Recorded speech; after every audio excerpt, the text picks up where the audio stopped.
France Maghreb 2. Le grand forum, merci d'être avec nous. Bonjour à tous, ravi de vous retrouver. C'est parti jusqu'à 18h30 avec au programme. Tout à l'heure, nous parlerons de sport avec Ralph Bécheny et au lendemain de cette courte victoire de l'équipe de France avec Ralph Bécheny, de la télé, des programmes pour ce soir et puis le clin d'œil d'Amar, sans oublier l'éphéméride, puisque nous allons aussi nous intéresser à quelques événements qui se sont déroulés en l'occurrence à 11 octobre.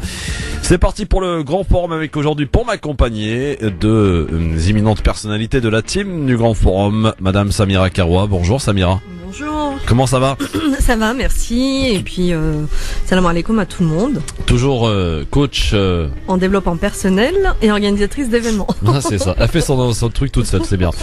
Et monsieur Yasser Malek, délégué hospitalier. Comment ça va, monsieur Yasser Malek? Ça va. Ça fait un petit moment qu'on s'était pas vu. Oui, Christophe, ça fait un petit moment. Ouais, ça fait tu nous as boudé, qu'est-ce qui se passe? Je vous ai boudé pendant 2-3 semaines, ouais. Bon. Mais ça va. Bon, très bien. Fin de la polémique, messieurs, dames, concernant la venue de Poutine. Vous savez que François Hollande était très ennuyé, savait pas quoi faire, est-ce qu'il devait ou pas recevoir Poutine, qui devait venir à Paris. Ben finalement, Poutine a annoncé qu'il reportait son voyage, donc finalement, ça tombe plutôt bien pour Hollande, ça le rassure, un tant soit peu.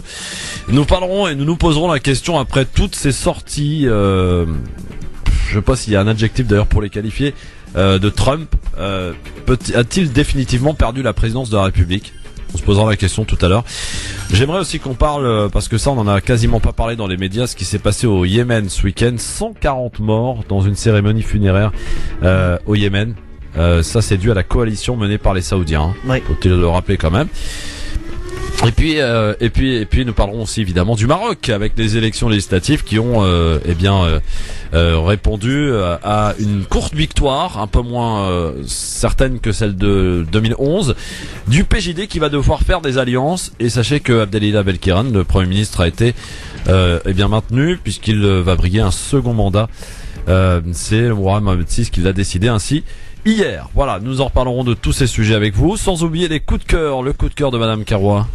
Alors mon coup de cœur, c'est sur un auteur qui s'appelle Olivier Clerc, dont j'en dirai un peu plus tout à l'heure. Très bien. Et le coup de cœur de Monsieur Malek. Alors, on va parler de prévention contre la lutte contre le cancer du sein. Ah, très bien. La campagne de lutte très contre... intéressant. Oui, absolument. On va changer un petit peu. Très bien, c'est bien. On n'attendait pas moins de toi, mon cher ami Yasser. Merci, mon cher Christophe. L'avis tranché de Monsieur Yasser. L'eau, c'est la vie. Ah oui. Et j'en dis pas plus. Très bien. Et l'avis tranché de Madame Karoua. Les journalistes et l'éthique. Oula, il y a du boulot. C'est Il y a ça. du boulot. Eh bien voilà prévenu, évidemment, chers amis auditeurs, auditrices, il y aura aussi le j'aime ou j'aime pas en fin d'émission tout à l'heure. Et puis bien sûr vos appels au 08 92 23 99 50. Étoile choix numéro 1 pour accéder donc directement à l'antenne. Vous n'hésitez pas donc à le faire, aussi par mail lgf@francemaghreb2.fr.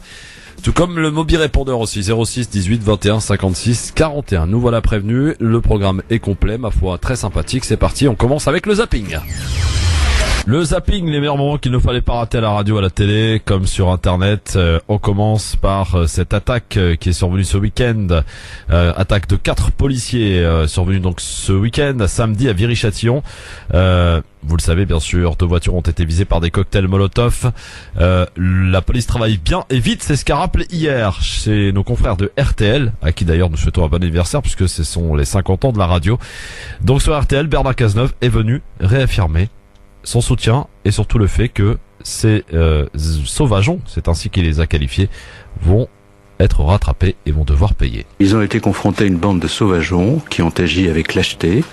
D'après les informations qui me sont communiquées sur les circonstances dans lesquelles ils ont été attaqués, et ces individus seront rattrapés parce que la police judiciaire travaille, elle travaille bien, elle travaille vite, et comme toujours lorsqu'il y a des actes d'une telle abjection, ceux qui les ont commis sont rattrapés par la République. Ça a été le cas à Moiran, il y a de cela quelques mois, lorsqu'il y a eu des exactions extrêmement graves. Ça a été le cas à Roy, ça a été le cas lorsque des individus s'en sont pris à une voiture de police il y a de cela quelques mois pendant les manifestations sur la loi travail. Il y a toujours à ce moment-là des débats sur l'autorité de l'État, mais l'autorité de l'État s'exerce parce que ces individus sont rattrapés. Voilà pour ce qui est des clarifications du ministre de l'Intérieur Bernard Cazeneuve. Ce matin, Rachida Dati était l'invité de Audrey Crespo-Mara sur LCI. Et on peut dire que ça a été assez tendu tout au long de l'interview et un peu plus d'ailleurs à la fin de l'interview. La journaliste est revenue sur les propos tenus il y a quelques jours par Éric Zemmour. Voici ce que ça donne. Rachida Dati, très énervée à la fin de cette interview. Éric Zemmour, assis ici à votre place il y a un mois, disait ça. J'estime qu'en donnant des prénoms musulmans, il refuse de s'approprier l'histoire de France. Vos chroniques. Et je l'ai dit à Rachida Dati d'ailleurs, qui a donné un point de prénom à sa fille Zora. Je trouve ça scandaleux, je lui ai dit. Comme quoi, vous voyez, je me cache pas. Il vous a vraiment dit ça? Mais ça vous choque pas, vous, de discuter comme ça? Vous avez pas vu l'interview. Non mais il vous a vraiment dit ça, moi. Est-ce qu'il vous l'a dit vraiment? Non mais il le dit, ça fait 8 ans qu'il me poursuit. Il a d'abord. Mais il vous l'a dit. Non mais il m'a dénié. Il a trouvé que finalement que Rachida Dati puisse être garde des Sceaux, il trouvait ça choquant. Que ma fille s'appelle comme maman, il trouve ça choquant. Mais vous, ça vous choque pas de l'inviter de continuer à l'entendre comme ça? Moi, j'ai rien dit si je veux, mais je vous demande. Non, j'ai dit. Non, mais je vous demande rien. Je lui ai répondu et je lui ai répondu tout aussi clairement. On est en off. Je ne vais pas vous dire ce que je réponds en off. Je vous dis simplement, comme je l'ai dit sur un autre jet, je pense que ça devient pathologique. Donc moi je dis le pauvre, je le plains. Je plains, surtout sa famille, ses enfants, mais je le plains. Mais voilà, c'est tout. Moi, j'en fais pas une obsession, il en fait une obsession. Mais moi, je trouve que vous l'invitiez. Mais ça, c'est notre liberté de recevoir les invités qu'on veut. Merci en tout cas de m'avoir répondu sur la question. Non, c'est pas de la liberté que vous recevez, c'est très bien, libre à vous. Mais que vous soyez pas choqués. Mais vous n'avez pas vu l'interview. Voilà. Merci. Bonne journée. Pas sûr qu'elles prennent un petit déj ensemble, ces deux-là. On enchaîne avec ce matin sur RTL. Vous savez, Éric Zemmour conserve bien sûr sa chronique chaque semaine sur RTL. Et Yves Calvi a tenu à se faire le porte-parole de la direction et des journalistes de RTL en lui faisant bien signifier que personne n'était d'accord avec lui sur le coup. Écoutez, c'était ce matin en direct. 8h18, on n'est pas forcément d'accord ce matin avec Éric Zemmour. Bonjour Éric. Bonjour. Éric, avant d'écouter votre éditorial, je précise que ce rendez-vous porte aujourd'hui particulièrement bien son nom. Vous avez récemment tenu des propos controversés sur les djihadistes qui commettent des attentats. Je me fais donc le porte-parole de la direction et de la rédaction d'RTL qui ont été consternés par ces déclarations extrêmement choquantes à plus d'un titre, en particulier pour les familles des victimes. Nous n'y reviendrons pas. Vous avez eu l'occasion de vous en expliquer samedi à la télévision, mais je me devais de le dire à nos auditeurs, et ce particulièrement en ce jour anniversaire des 50 ans d'RTL. Eh bien voilà qui est dit. Samira Yasser, qu'est-ce qui a retenu votre attention dans ce zapping aujourd'hui? La fin. La fin. C'était pas mal les propos de Calvi, mais il reste quand même sur RTL. Oui, mais on va dire que c'est déjà ça. Après, attendez, attends Christophe, c'est comme d'habitude. Est-ce que tu penses qu'ils vont le virer? Jamais de la vie. Donc à un moment, on va dire, c'est dommage de dire ça. On va se contenter de ça. À la télé, où ils l'ont viré? ITélé l'a viré. Ah bon? Ah oui. ITélé, il fait partie de. Je ne savais point. Du groupe. Il fait partie du groupe Canal. Ouais, groupe Canal. Ouais. En même temps, mais en même temps, je pense que c'est toujours pareil. Je pense que il y a plusieurs choses. Le premier, c'est que il dit tout haut ce que beaucoup pensent tout bas et qui n'osent pas le dire parce que c'est politiquement pas forcément correct de le dire exactement comme lui. Donc je pense que tous les hypocrites qui pensent exactement comme lui, qui sont bien contents qu'il soit là pour le dire, qu'ils arrêtent de se cacher derrière soi-disant des principes démocratiques et autres. Ça c'est le premier point. Le deuxième. Moi, je suis assez d'accord avec Rachida Dati quand même sur le coup, c'est assez pathologique. Oui, voilà. Et je pense qu'après, lui-même en fait, s'est fait une focalisation sur l'islam, sur les musulmans. C'est un fonds de commerce. Voilà. Mais en même temps, d'ailleurs, qui est en tête. En même temps, sinon, de toute façon, ça lui colle à la peau maintenant. J'ai envie de dire, c'est une image qui lui colle à la peau. Et puis, je pense que bon, voilà, ces liens également avec Israël sont pas non plus à laisser de côté. J'en sais pas plus, mais en tout cas, je sais qu'à plusieurs reprises, il a parlé de certaines choses et tout ça. Enfin bon. Et puis surtout, je pense que à continuer à attiser la haine, je sais pas, des dieux donnés, on les emmène systématiquement au tribunal, même si je cautionne ou je cautionne pas, peu importe, je donne pas mon avis personnel sur la question. Je dis juste qu'il y a certaines personnes en fait qu'on va systématiquement emmener au tribunal et autres. Et puis lui, en fait, au pire, on lui retire sa prise d'antenne. Je pense qu'à un moment donné, faut rééquilibrer un peu les choses et. il y a des actions en justice, ça y est, c'est parti. Voilà. Mais il a fallu attendre un bon. C'est vrai. un bon bout de temps. Mais oui, ça c'est manque de réaction malheureusement de cette communauté. Hein. Bah, ça dépend pourquoi. Hein. C'est toujours pareil. Hein. Ah, qu'est-ce que tu veux dire? je dis que ça dépend pourquoi. Quand il faut pleurer, on est les premiers, mais quand il faut agir, il y a personne. C'est très souvent le cas. Tu sais, je continue, je maintiens. Sur l'émotionnel, en fait, on a une communauté qui agit beaucoup sur l'émotionnel. Voilà. L'émotionnel de la tristesse, de la tragédie, c'est vrai que c'est quelque chose qui fait beaucoup réagir. Malheureusement, qui fait beaucoup réagir. Malheureusement, aujourd'hui, on le voit sur les campagnes d'aide pour tout ce qui est humanitaire. On passe notre temps à montrer des enfants morts, des enfants qui saignent, et après pour récolter de l'argent. Moi franchement ça m'attriste personnellement, et je commence à en avoir. Montrer des images. Exactement. Il y a un travail à faire, ça commence à faire beaucoup. Parce que l'émotionnel, c'est l'émotion, elle est importante dans la compréhension de l'être humain, mais c'est quand même un des après le corps, en fait, c'est une des choses les plus archaïques. Et après, je pense qu'il faut travailler dans des choses plus élaborées, et pour justement que la communauté soit pas non plus aussi manipulable, parce que ça, c'est aussi un problème. Allez. Selon Bien toi. sûr. Ouais. À plein de, à plein des raisons. À plein de niveaux, oui, même si elle a une certaine conscience, mais c'est une conscience qui est un peu dans l'opposition.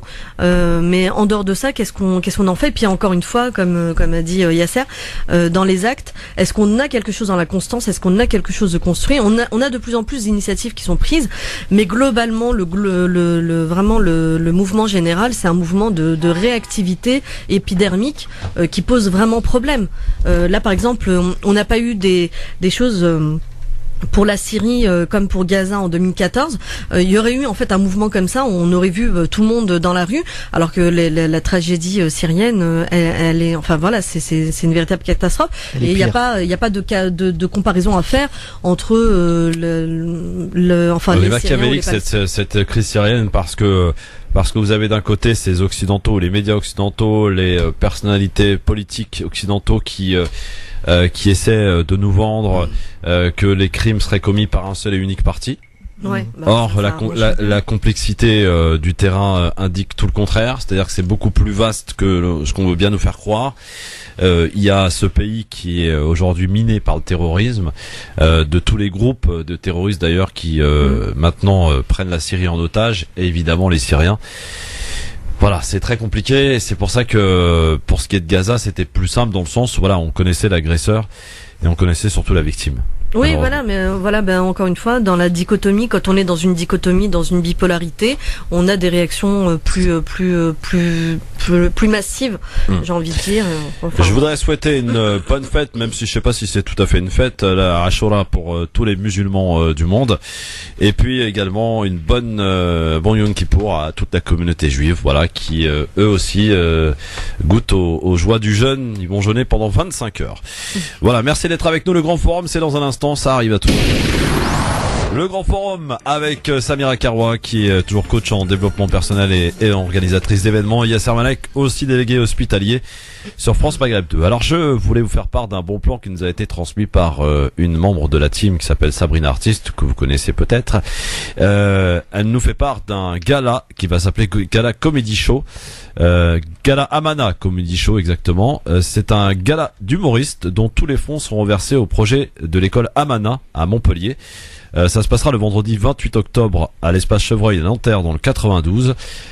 Et on a des places à vous offrir, donc n'hésitez pas à nous envoyer par mail lgf@francemaghreb2.fr. J'ai deux places, enfin deux places à vous offrir, donc une et demie, une pour toi. Non, pas pour moi. T'hésites encore. Moi, j'ai pas besoin de place. Il sera invité, sans problème. Donc, n'hésitez pas à nous envoyer vos mails. Voilà, que si vous voulez y aller le 28 octobre prochain.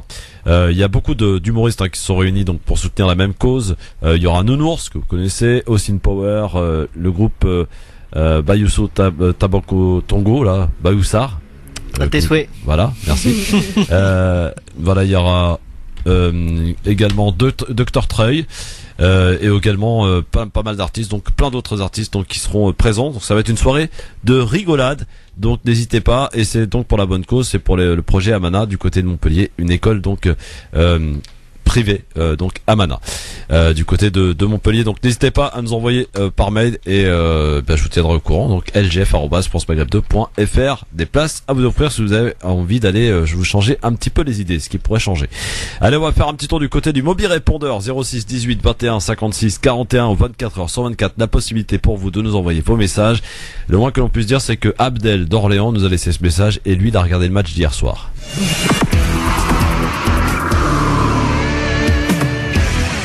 Salut Christophe, salut à toute la fréquence France Maghreb 2, la meilleure des radios.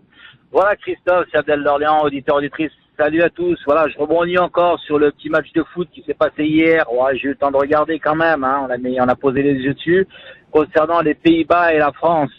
Eh bien, je vais te dire, mon ami Christophe, ce n'est que mon avis et puis mon analyse. Franchement, les Français se sont fait secouer et remarque encore que une petite escroquerie, hein, parce que mon petit Koscielny au sol là, la balle, c'est du handball ou du volley qu'il fait avec. Alors, je sais pas où il s'est placé l'arbitre. Dommage qu'il n'y ait pas un arbitre derrière les buts parce que là, il y a pénalty. Donc, on doit se taper un 1-1 normalement. Alors, la France, soit les bordées de nouilles ou vraiment la du cul. Mais normalement, elle devait pas gagner si facilement. En plus que les Pays-Bas, leur attaquant se blesse, donc manque de chance. Donc sur ce match-là, je vais dire tout simplement que la France s'est bien fait remuer. Et au niveau espacement et distribution, les Pays-Bas m'ont vraiment impressionné. Donc c'est une équipe qui est en on va dire en remaniement. Ça risque de faire mal dans quelques années. Mais pour moi personnellement, c'est un match nul. Là, c'est l'arbitre n'a rien vu, bah c'est comme ça. On a de la chance. Et je voudrais rebondir de la même manière pour les binationaux. Voilà, je reviens sur ces footballeurs d'origine, on va dire d'origine algérienne, puisque j'ai appris que le petit Adam Ouna, qui joue à Bordeaux et qui est excellent, j'aime bien ce petit bonhomme-là, eh bien, il a décidé de jouer avec la sélection algérienne. Eh bien, peut-être, Christophe, que ils ont compris, les jeunes, maintenant, qu'il n'y a plus trop d'espoir de jouer en équipe de France, parce qu'il y a un certain Didier Deschamps, une certaine communauté autour de lui, qui veut se débarrasser du ou des Maghrébins. Donc, je vais pas faire de créer des problèmes par rapport à cette institution qui est football français, la fédération football de français avec Noël Le Graët, Didier Deschamps et toutes ces personnes qui décident pour l'équipe de France et même Manuel Valls, excusez-moi, même Manuel Valls s'y met, hein. Donc voilà, je suis très content que Ouna Adam, le joueur de Bordeaux, ait essayé de le suivre, ce bonhomme-là, il est pas trop mal, il va signer avec définitivement avec l'équipe algérienne. Donc à tous les binationaux, réfléchissez bien. Vous avez un pays d'accueil qui est votre pays d'origine. Vous avez le droit, c'est un droit. Eh bien écoutez, allez voir un petit peu ce qui se passe chez nous, voire chez vous, et puis prenez la bonne décision. Parce que maintenant, si vous voulez tirer le banc, eh ben c'est en équipe de France qu'il faut aller voir. D'ailleurs, on en a eu une mauvaise expérience avec celle de Benzema, de Ben Arfa, et j'en passe. Et puis qu'on ne dise pas que les jeunes de quartier sont mauvais, Monsieur Dugarry. Allez, à plus mes amis, Christophe, à toute antenne, France Maghreb 2, bon courage, bye, c'est Abdel. Salut Amar. Voilà, vos appels au 08 92 23 99 50, mais je voudrais quand même dire à Abdel et à tous ceux qui pensent, et ils sont nombreux à penser ceci, que celui qui a emmené l'équipe de France au mondial et qui a fait remporter la France et qui a failli d'ailleurs la faire remporter à 2 reprises, et celui qui est entraîneur du Real Madrid s'appelle Zinedine Zidane. Il est algérien, franco-algérien. Donc voilà. C'était un petit clin d'œil. Petit clin d'œil. Voilà. Cela dit, Abdel parle de l'équipe de France qui s'est fait bousculer, je suis d'accord avec lui. Il y en a une autre équipe qui s'est fait bousculer dimanche soir, c'est l'Algérie, hein. Oh là là, que ça a été chaud. Les Camerounais, ils étaient là, hein. Ils étaient motivés sur Facebook. Ils étaient motivés comme jamais, comme les jamais. Camerounais. Ah ouais. Et tu sais qu'apparemment, on va virer l'entraîneur, hein, ça y est. Du côté de l'Algérie, ça y est, l'entraîneur. C'est ce que j'ai vu ce matin. Ouais. Ah ouais, carrément. Ah oui, on rigole pas en Algérie. Mais il était quand même bien et tout. Le Serbe, là, fini. Terminé. Ah ouais, terminé. Okay. Bon, écoute, fini. C'est pour un changement pour mieux gagner, pourquoi pas. Oui, en tout cas, on verra ce que ça va donner. La Tunisie a gagné, elle, sans faire de bruit, 2-0. Le Maroc, je sais pas ce qu'ils ont fait d'ailleurs face au Gabon. Tu sais pas, Yasser? Non, désolé. D'accord. Bah, dites-moi alors, amis marocains, dites-nous. Désolé, j'ai pas regardé. Mais 08 80. Ça m'intéresse pas de regarder des matchs où ils coupent les jambes et tout, c'est pas intéressant. Je préfère le vrai foot. Ah ouais. Bon. Les matchs africains en règle générale sont pas bons. Je voudrais, il y a la Coupe d'Afrique des Nations bientôt. Aïe. Je voudrais vous parler Je voudrais vous parler de ce qui s'est passé ce week-end à Viry-Châtillon. Je suppose que Yasser connaît un peu le secteur. Ah oui, j'ai habité à Viry-Châtillon, donc je voilà. connais très bien. Alors, on a l'impression, en regardant les médias, que c'est une zone de non-droit, cette fameuse cité des Grandes Bornes à Viry-Châtillon. Alors moi, j'ai toujours cru, que les Grandes Bornes c'était à Grigny. D'ailleurs, c'est faux. Les Grandes Bornes c'est à Grigny. Bah voilà, c'est bien ce qui m'a un peu interpellé quand même. Non. Moi qui connais un peu le secteur, je vais de temps en temps au marché de Grigny. Exactement. Et donc 4 policiers qui ont été apparemment attaqués. C'est pas apparemment, ils ont été attaqués au cocktail Molotov quand même. C'était assez violent. Alors si tu te rappelles pendant les gros problèmes qu'il y a eu en banlieue, oui. La cité qui avait tiré sur les policiers à coups de fusil à pompe, ça reste la même, hein. C'est les grandes bandes de Grigny, tout à fait. Vous avez fait un barrage aux policiers et ils avaient commencé à leur tirer dessus. Zone de non-droit là ou pas? Les grandes bandes c'est un peu une zone de non-droit, mais Viry-Châtillon ça reste une ville très calme, hein.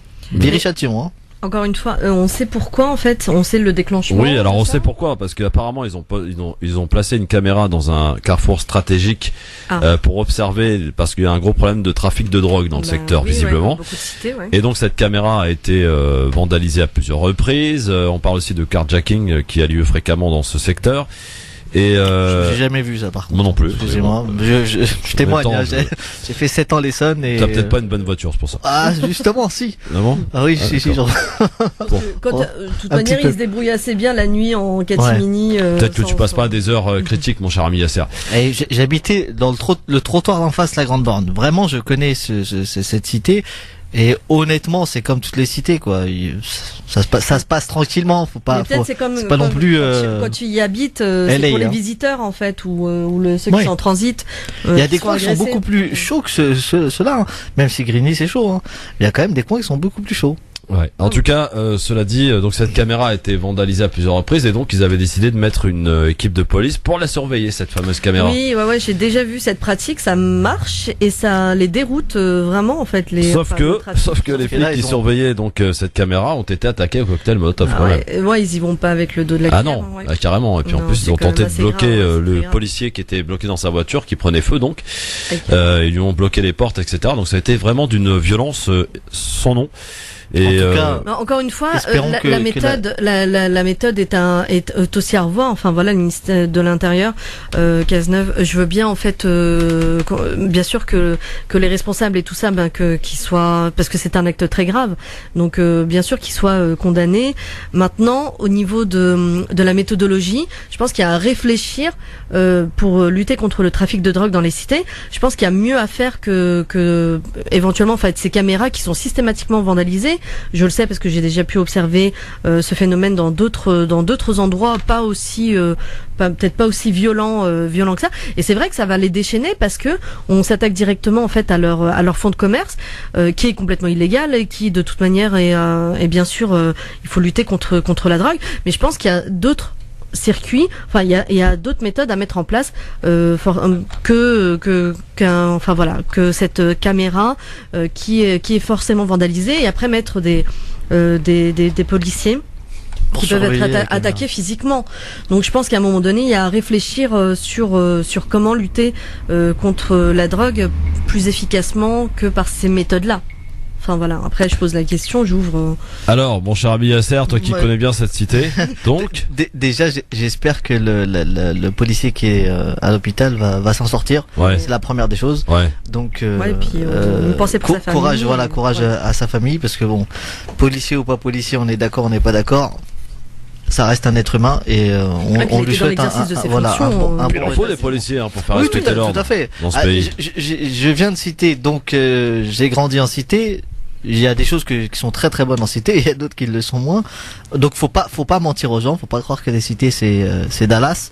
Non, au contraire, il y a des choses qui se passent qui sont très graves et il y a d'autres choses qui sont très très bonnes.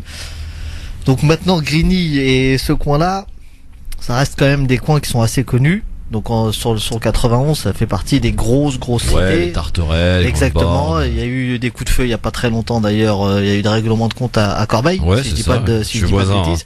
Ouais, je connais bien le secteur. Donc voilà.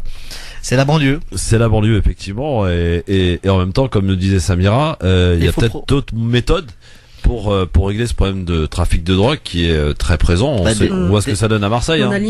On a supprimé aussi la police de proximité. Il faut peut-être aussi réfléchir à rétablir un contact entre les jeunes et cette police. Et la police de proximité, franchement, à l'époque, elle faisait du bon boulot, visiblement. Ça, et puis il y avait le phénomène des grands frères. Tu te souviens peut-être, si, ça j'ai bien connu. Ça avait quelque chose aussi, tu vois. C'était des jeunes qui avaient connu la prison, etc., qui avaient fait rédemption un petit peu de leur passé et qui faisaient un accompagnement des plus jeunes pour éviter qu'ils soient engrainés de nouveau.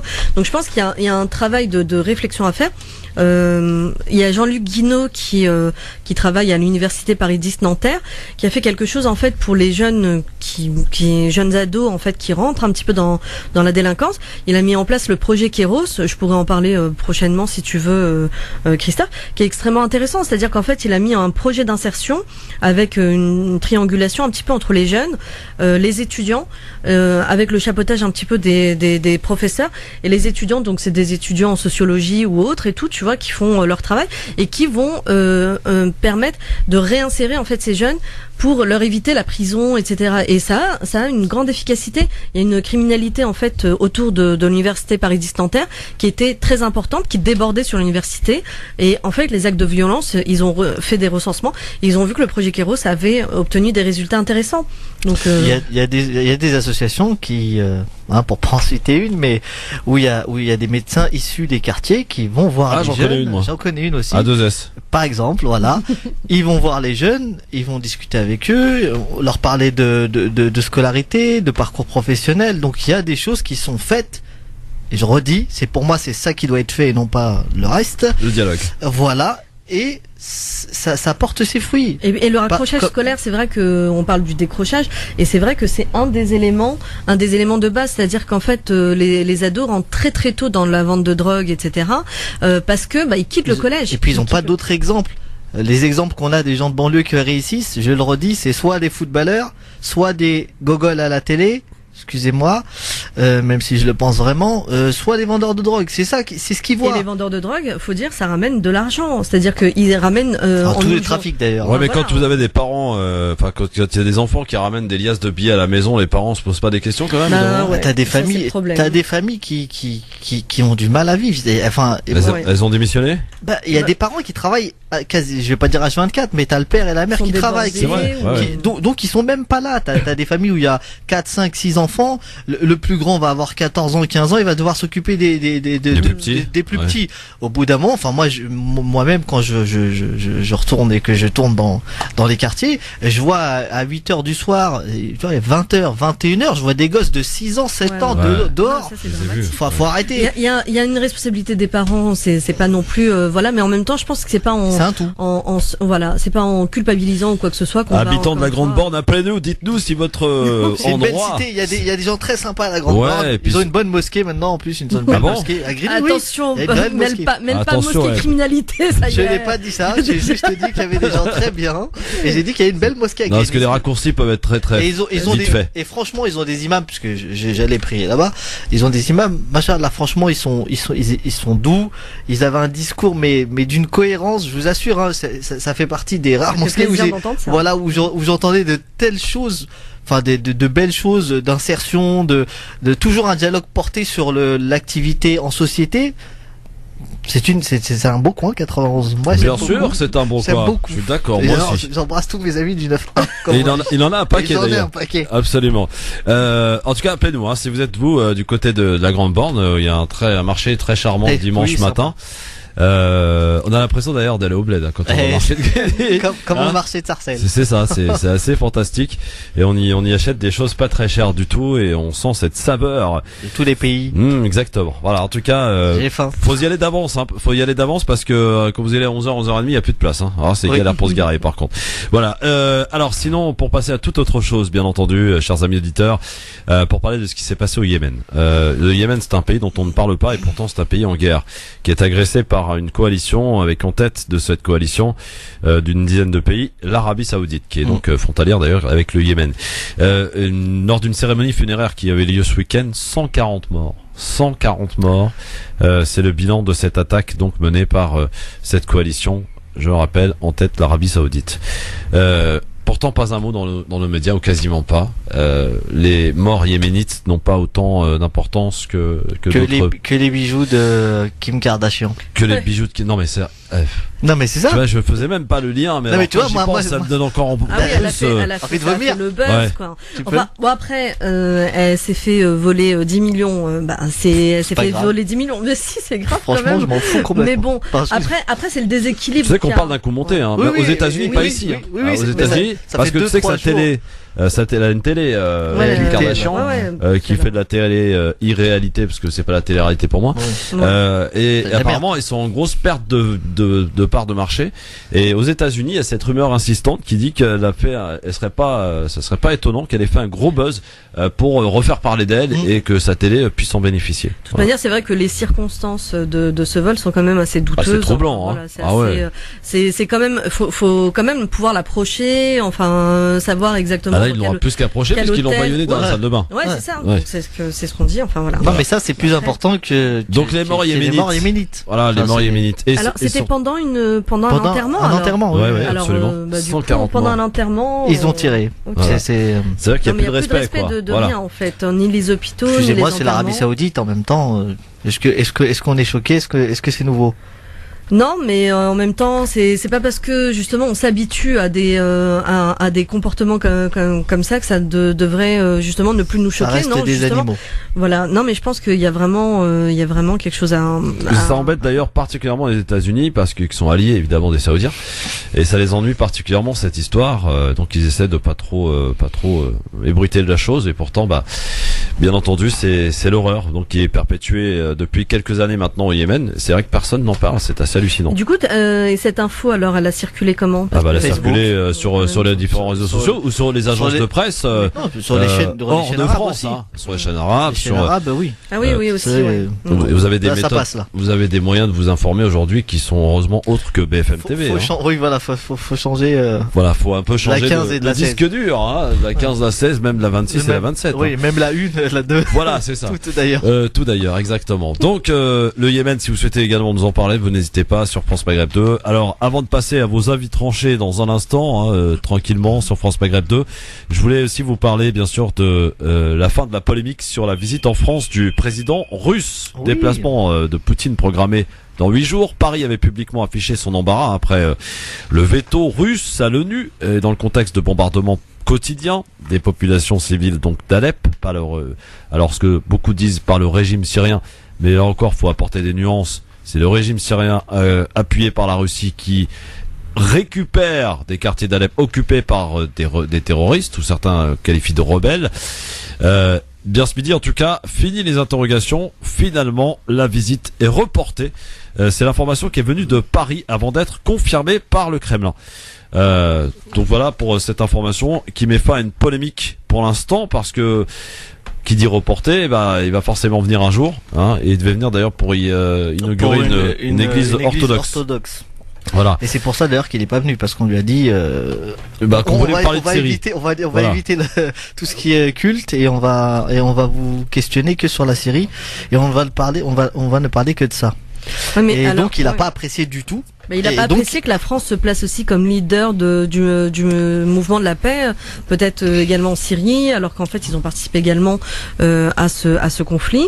Et la France, Hollande veut se positionner. Il voulait pas il n'a pas voulu que la France lui donne des leçons. Oui, voilà, c'est ça. Voilà. Je pense que c'est une sorte de, parce que c'est vrai que on a l'impression que le président Hollande a envie de positionner la France de manière plus forte sur la scène internationale, et il a pensé que c'était peut-être en allant dans le conflit israélien, le lapsus, le conflit syrien, peut-être que justement ça lui redonnait sa force à l'international, à la France, et en voulant accueillir Vladimir Poutine pour parler de la paix en Syrie, je pense que il y a quelque chose qui a pas exactement, c'est ce qui s'est passé. C'est-à-dire que Poutine, apprenant que on voulait lui parler de la Syrie, visiblement cet ordre du jour ne convenait pas à Poutine, qui a souhaité donc reporter la visite. C'est ce qu'on a appris. Le porte-parole du Kremlin vient d'ailleurs de confirmer le report de la visite, ajoutant que Poutine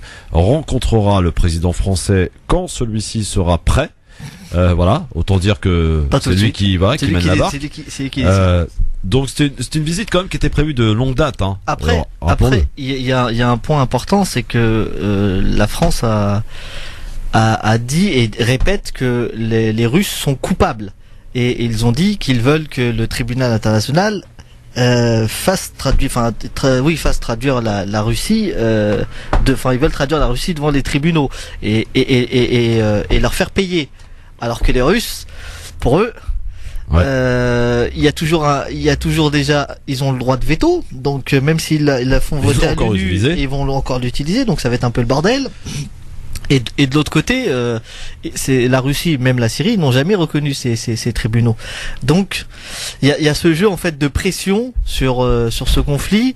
Et je crois qu'en plus ils doivent se voir dans pas trop longtemps en Allemagne pour gérer les problèmes avec l'Ukraine. Ouais. Donc ça un autre dossier chaud. Voilà, c'est un autre dossier chaud. Et pour l'instant, c'est pas annulé.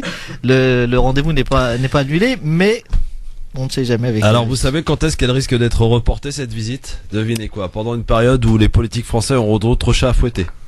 Les primaires, au printemps. Au printemps 2017. Pendant les élections. Eh ben oui, comme ça Hollande sera trop occupé à essayer de se faire réélire si toutefois il se représente.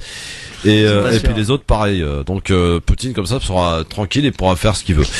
Allez, dans un instant, les avis tranchés et vos appels en direct bien sûr, puisque vous pouvez participer à cette émission. N'hésitez pas à le faire d'ailleurs. 08 92 23 99 50, ou si vous pouvez préférer jouir des analyses de nos chroniqueurs d'aujourd'hui, Yasser Malek et Samira Karoua. Qu'à cela ne tienne, n'hésitez pas.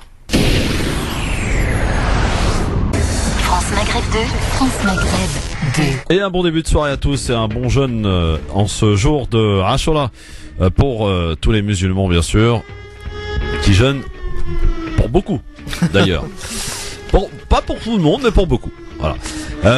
Avec tout de suite pour faire un petit point sur la Syrie, notre auditeur syrien qui est avec nous, et docteur. Bonjour docteur. Oui, bonjour monsieur Christophe, bonjour à vos invités. Bonjour. Bonjour. Voilà, donc je réponds à la dame.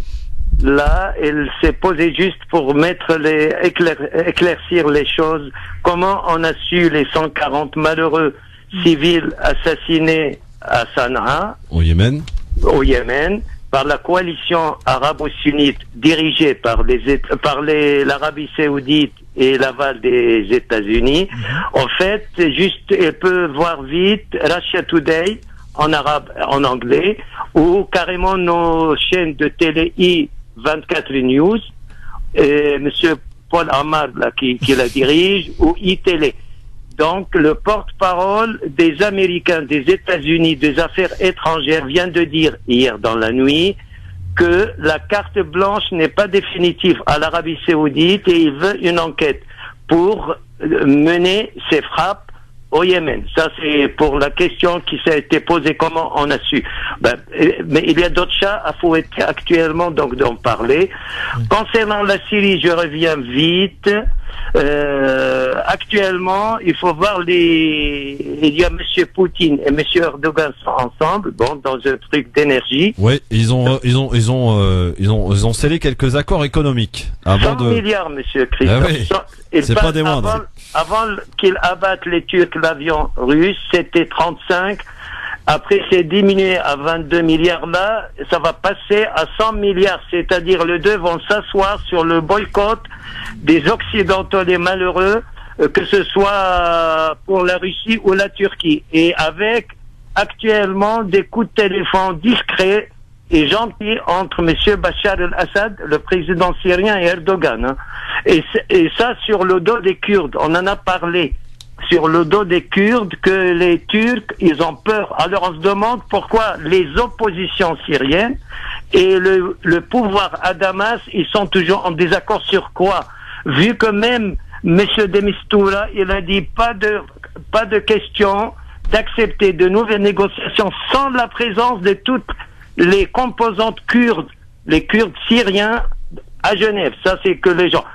donc, ça, c'est par rapport... Actuellement, la zone a été admise pour les Turcs, par le régime syrien, soi-disant pour attaquer manger à toutes les sauces l'État islamique, tout ça. On en a parlé. Donc, actuellement, alors que les Kurdes sont protégés par les Américains, plus par les Russes. Et autre nouveauté, pour le Yémen comme pour la Syrie ou l'Irak. Actuellement, il faut ouvrir une parenthèse rapide sur l'Iran. Actuellement, les Russes changent d'alliance et ils préfèrent avoir dans la poche et les Turcs et les Iraniens pour faire.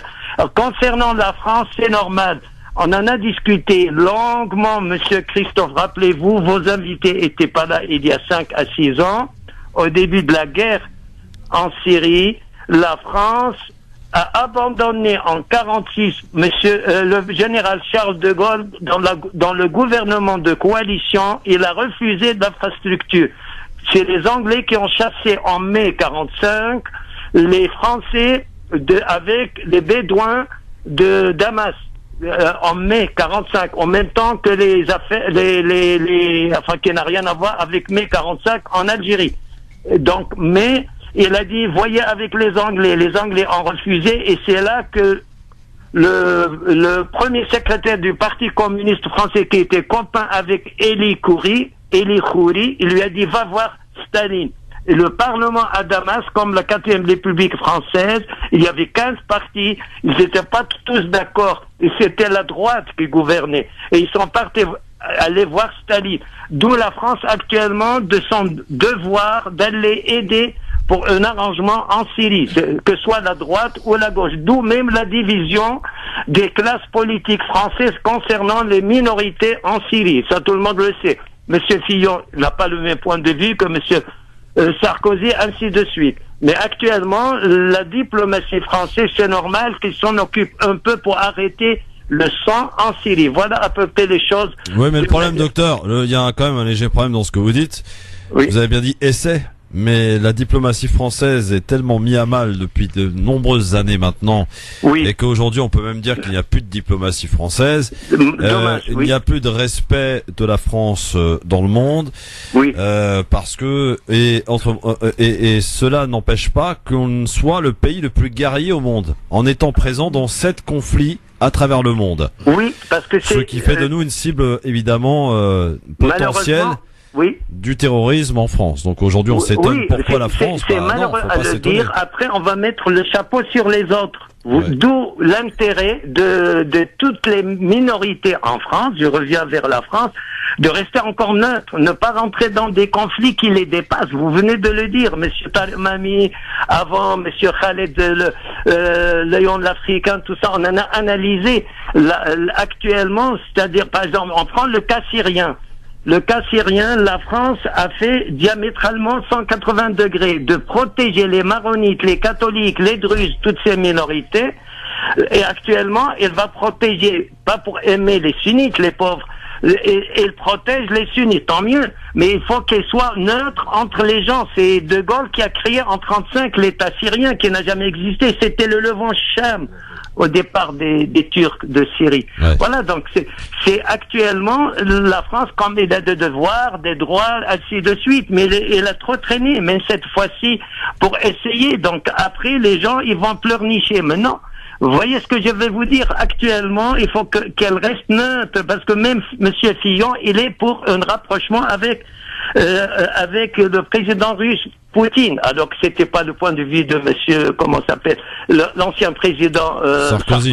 Ouais. Merci docteur pour votre. Je vous en prie. Et bon, avant un instant, bonne fête pour Ashura pour les musulmans et Yom Kippour pour nos amis les Israélites. Voilà. Merci. Pour nos amis les Juifs. Voilà. 08 92 23 99 50. N'hésitez pas, bien sûr, à prendre la parole. On va passer, si vous le voulez bien, maintenant aux avis tranchés.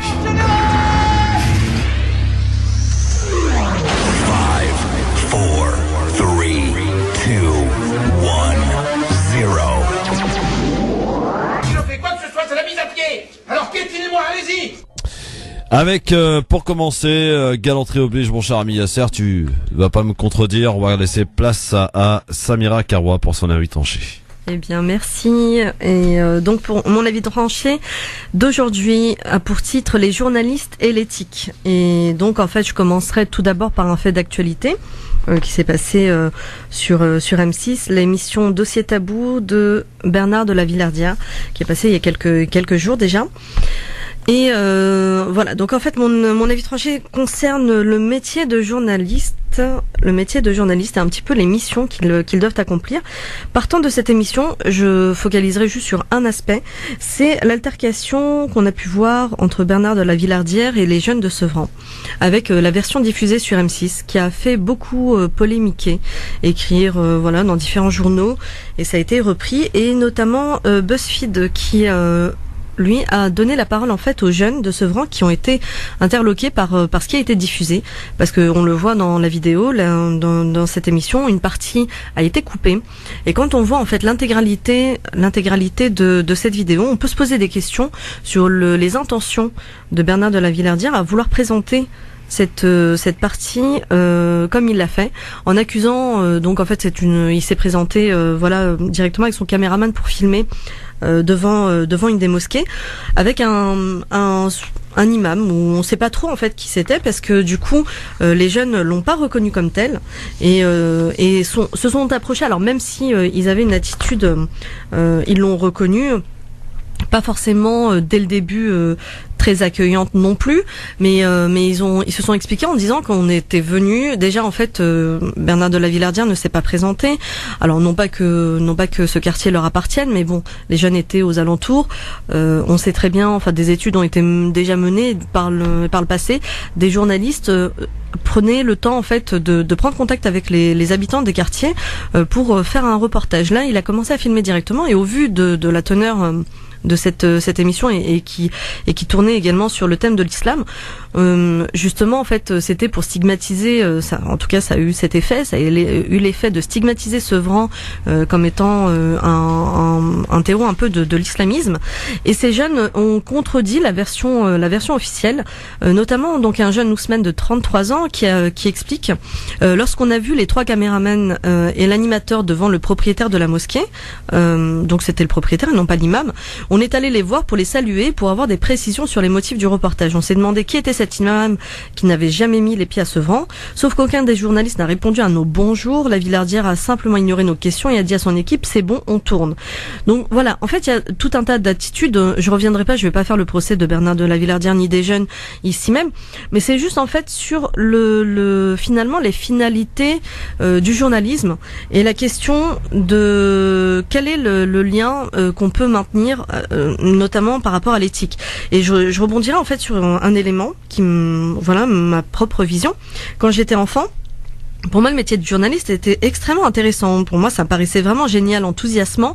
Comme un policier qui menait des enquêtes, il pouvait aller dans des endroits assez insolites, parfois même dangereux. Non pas que l'idée c'était de se mettre en danger, mais l'idée c'était d'aller récolter des informations qui pouvaient être cachées et surtout d'écrire des faits et être le porte-parole d'un certain nombre de choses au service de l'information, au service de la vérité. Et donc voilà. Et j'ai un petit peu à déplorer, c'est que finalement on est très loin d'une des séries également que j'ai beaucoup appréciée quand j'étais un peu plus jeune, et ça nous rend pas plus jeunes tout ça, notamment la série Superman avec Lois et Clark. Donc l'idée c'est pas de faire de tout homme des Superman, mais dans Clark Kent dans sa version humaine était journaliste avec sa partenaire Lois Lane qui courait tous les dangers pour essayer d'apporter la vérité. Et j'aimerais bien que le journalisme actuellement ressemble un peu plus à ce Daily Planet, c'est-à-dire un peu ces journalistes qui travaillent dans l'objectivité, l'impartialité, la recherche de la vérité, qui sont pas corruptibles ni dans la corruption, et c'est un petit peu ce que je déplore actuellement.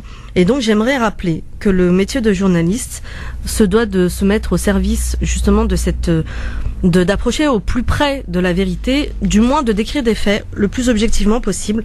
Et c'est pour ça qu'on a vu se développer en fait des réseaux sociaux et les médias alternatifs qui sont venus pallier une sorte d'industrie de l'information qui est devenue en fait une manne financière, parce que bon, il y a Hillary Clinton qui disait il y a quelques années l'information c'est le pouvoir, et le pouvoir, on sait très bien qu'il appartient à ceux qui ont l'argent, et donc ceux qui ont l'argent ont acheté l'information, et ça c'est vraiment dommage. Et on le voit également dans ce que Noam Chomsky a parlé quand il parle de la fabrication du consentement, et finalement pour essayer de dire que finalement l'information travaille beaucoup plus à mettre en place un système de propagande et de lobotomiser un petit peu nous tous en fait, nous tous on est victimes de ça, et tout ça pour asseoir une certaine image d'hégémonie occidentale et autres. C'est valable en Occident, c'est valable également dans tous les pays tyranniques de dictature. Donc faut avouer et dire la réalité. La liberté de la presse est toujours mise en danger quand le pays n'est pas accompagné d'un système démocratique. Et moi, ce que j'aimerais, c'est retrouver ces journalistes tout frais qui aiment leur métier et qui ont beaucoup plus d'éthique que ce qu'on peut voir actuellement. Voilà. On pourrait envoyer ton avis tranché aux journalistes de BFM TV, par exemple. Ben, ça serait intéressant. J'espère qu'ils pourront en prendre compte et se rappeler non pas que je me focalise sur BFM TV. Oui, un petit peu quand même, non? Oui, il y a eux, puis ils sont pas les seuls. Regarde, Bernard de la Villardière, il est sur M6, donc ils sont là tous vouloir faire du buzz. Et je pense qu'à un moment donné, il faut leur rappeler quand même que c'est un beau métier qui s'alise tous en fait. Enfin, je pense qu'il y a de bons journalistes. Le problème, c'est que les bons journalistes ne font pas forcément carrière parce qu'il faut qu'ils s'inscrivent dans le système. Et ça, c'est un peu dommage. Voilà. Yasser, réaction à ce que vient de dire Samira, à son avis tranché? Alors sur la partie sur le métier en lui-même du journalisme et de l'éthique, je suis tout à fait d'accord avec elle, parce que enfin c'est ce qu'on devrait demander à un journaliste, c'est de donner la vérité. Or aujourd'hui, sauf que c'est pas un bémol, on va dire que je vais continuer sur ce que tu viens de dire il y a à peine une minute, c'est que la loi de consommation, c'est le buzz, c'est ce qui fait mal, c'est ce qui intéresse et c'est ce qui vend. Les journalistes, peu importe, soit c'est à la télé, soit c'est sur du papier, ils vendent des publicités. Donc il faut que derrière il y ait du monde. Or aujourd'hui, ce qui intéresse les chaînes et les gens qui justement gèrent tous ces médias, c'est de l'argent. Donc ce qui est intéressant ne rapporte pas d'argent. Ce qui fait polémique, oui, rapporte du monde. Et c'est malheureux. Alors, je te dirais que d'un côté, oui, il faut que ces gens-là soient éthiques, mais de l'autre côté, il faut que les gens arrêtent de consommer n'importe quoi et s'intéressent à la vérité. Et s'il n'y a pas de public en face, même si les journalistes sont éthiques, comme tu l'as dit, on va les jeter parce qu'ils fourniront pas assez de boulot. Je suis pas sûr que la plupart d'entre nous, on est des entre guillemets, permettez-moi l'expression, des abrutis consommateurs. Bon, en tout cas, j'espère pas. En tout cas, mais c'est la masse. Oui, mais en tout cas, enfin moi, dans mon travail justement, dans le développement personnel, etc. Enfin voilà, j'essaye vraiment de travailler sur l'humain et d'essayer d'élever ses valeurs. Mais on a vu quand même des choses, des contestations et quand même, il y a un mouvement qui a envie de revenir à quelque chose de plus sain, et un mouvement général. Maintenant, je pense que si on l'entretient pas, ça peut revenir. Mais maintenant, si tout le système va dans le même sens, effectivement, c'est infernal en fait. Aujourd'hui, j'ai ce mouvement-là, il s'amuse plus à éteindre sa télé et à ne plus acheter de télé. Ce mouvement-là de gens intellectuels et qui commencent à se dire non ou stop, là on n'en peut plus. Ils n'achètent même plus de télé. J'ai beaucoup de gens qui justement lisent beaucoup, s'intéressent à la vérité. La télé, c'est niette, ni pour eux ni pour leurs enfants. Aujourd'hui, ce mouvement-là, il est en train de grandir. Ni d'ailleurs de payer pour pas payer de redevance aussi. C'est une petite blague, mais c'est important. Elle est à plus de 60 euros. Donc c'est vrai. Aujourd'hui, t'as deux choses. T'as ce qu'on demande, ce que la masse demande, et une partie effectivement qui cherche la vérité. Et je pense que c'est toujours l'histoire de l'offre et de la loi et de la demande. Mais on aimerait bien avoir des informations, des reportages sur des bonnes choses et surtout sur la vérité. Parce que sur la partie, moi, des jeunes, tu vois, la partie, ton introduction, même si c'était pas le sujet, moi, c'est pas que je suis pas d'accord, c'est que, pour moi, il y a aucune justification qu'on te dise bonjour ou qu'on te dise pas bonjour, t'insultes pas les gens. C'est comme ça que j'ai été éduqué. Que tu sois en banlieue ou pas en banlieue, ou qu'il ait dit ou qu'il ait pas dit. Mais en même temps, je pense qu'il faut replacer les choses. Là, tu parles, c'est des jeunes qui s'insultent même entre eux quand ils s'amusent. Ah, je sais. Ouais, sur le courant de la mec. Voilà. Non, mais même, ils s'insultent entre eux pour parler. C'est-à-dire que l'insulte, en fait, c'est devenu une communication. Donc, faudrait. Oui, bâtard. Voilà. Ouais, ce bâtard. Ils commencent comme ça. Donc, on banalise. On connaît bien. En fait, c'est surtout leur système de communication. Donc, à un moment donné, faut remettre les choses un peu. Alors, je cautionne pas. J'essaie juste de comprendre le milieu dans lequel ils grandissent. Et c'est un milieu. Je vais te dire, j'ai grandi. Ils s'envoient des insultes comme ça par SMS, comme t'as dit, hein, et bâtard, ça va. C'est normal. Mais en fait, le vrai problème, c'est même pas le fait qu'ils insultent à la rigueur. Comme j'ai dit, on a grandi dans ces quartiers et c'est comme ça que ça se passe. À la rigueur, il n'y a pas de souci. Moi, ce qui m'a embêté, c'est de voir, parce que ça a été progressif.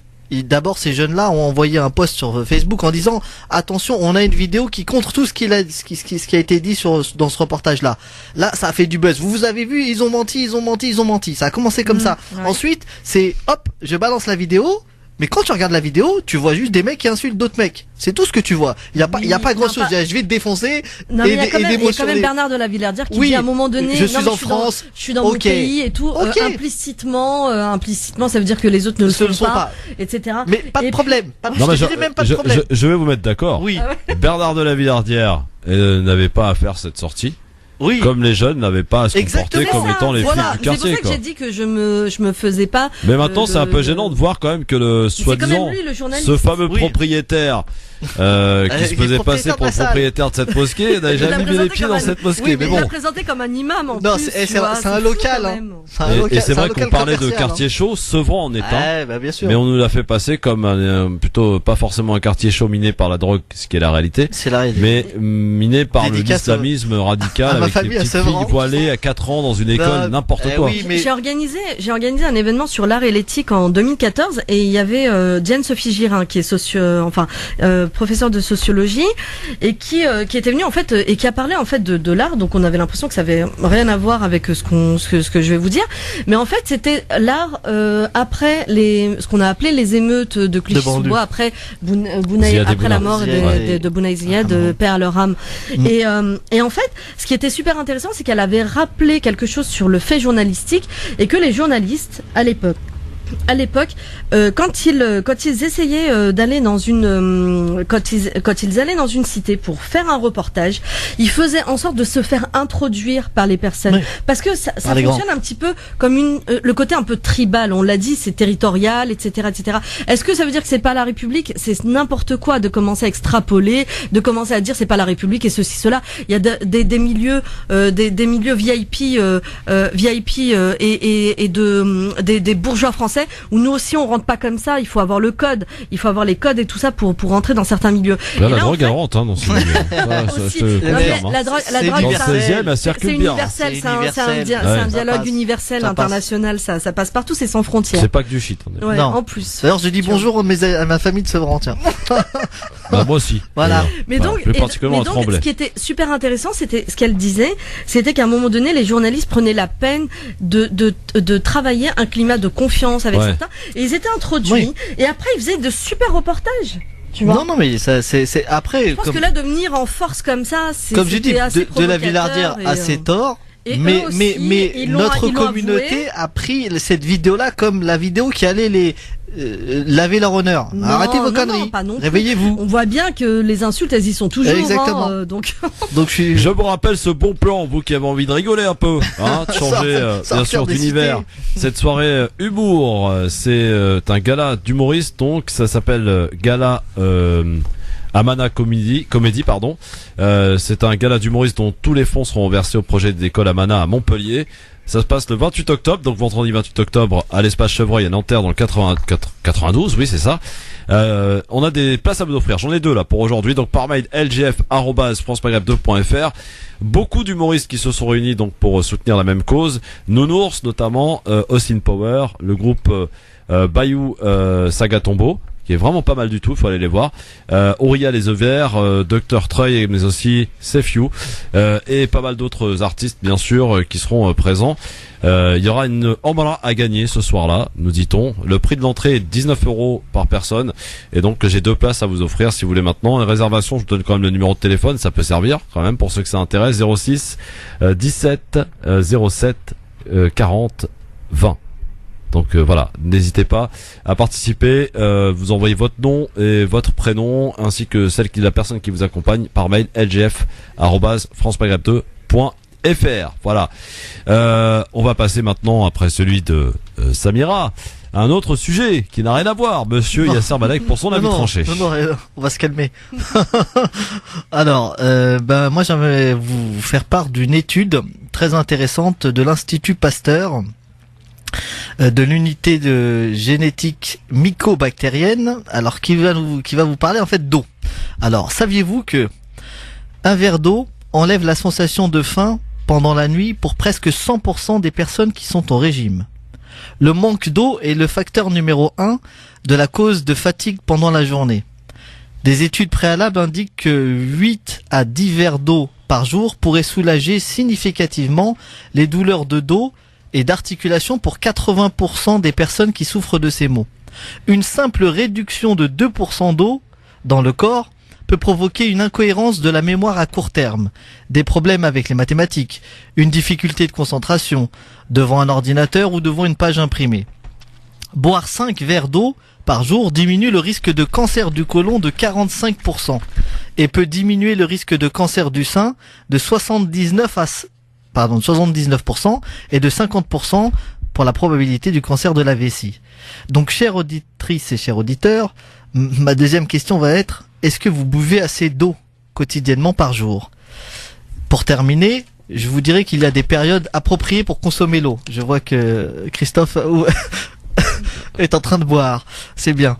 Alors, 2 verres d'eau au réveil contribuent à activer les organes internes. Un verre d'eau 30 minutes avant le repas permet de mieux digérer. Un verre d'eau avant de prendre une douche permet d'abaisser la tension artérielle.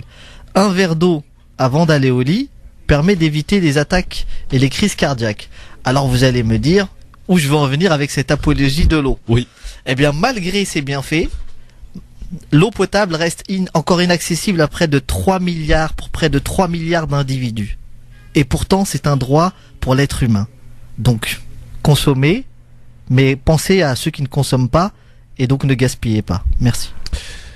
Ouais, ça avait bien commencé, hein. C'était bien, très intéressant tout ça, mais là t'as terminé sur une note très glaciale là, sur le coup. C'est vrai, c'est des chiffres qui parlent et qui sont alarmants.